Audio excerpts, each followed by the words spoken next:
तसनों से आपको अहम खबर से आगाह कर रहे हैं। असिस्टेंट कमिश्नर तौसा मोहतरमा राबिया सियाल की हिदायत पर ईद के दिन कुर्बानी के जानवरों की आलाइशें जमा करने के लिए म्यूनसिपल कमेटी तौसा के अमला ने मुख्तलिफ वार्ड में जाकर शापर तकसीम किए। अहम खबर से आपको आगाह कर रहे हैं। म्यूनसिपल कमेटी तौसा के अमला ने असिस्टेंट कमिश्नर तौसा की हिदायत पर ईद के दिन जानवरों की आलाइशें जमा करने के लिए शापर तकसीम किए।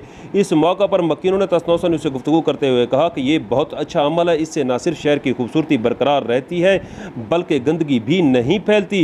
हमें इस अमल की हौसला अफजाई करनी चाहिए, मगर हमारा ये मुतालबा है कि ये अमल बिला तफरीक किया जाए, क्योंकि शहर की बहुत सी गलियाँ ताहाल इस अमल से महरूम हैं। यहाँ मौजूद रहे हमारे रिपोर्टर हाफिज अस्मातुल्लाह, जिनसे गुफ्तगू करते हुए म्यूनसिपल कमेटी तौसा के एहलकार काजी जुबैर ने क्या कहा, आइए आपको दिखाते हैं। बिस्मिल्लाह करूँ जी कल प्यारे असा ये बल्दिया तौसा शरीफ की तरफों सारी AC साहिबा का हुक्म है, चीफ ऑफिसर साहब का हुक्म है, हुकूमत पंजाब दी हिदायत हैं जो कुर्बानी के उत्ते हर घर विच लिफाफा दो कुर्बानी के अलाशां जो जी आंदरा जो सरेकी चाहते हैं वो उनके पा के रखसन।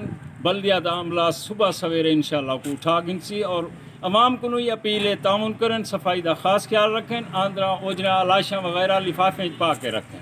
कोई मसला होए फौरन बल्दिया इतला देवे और मसला हल थी से। मेहरबानी।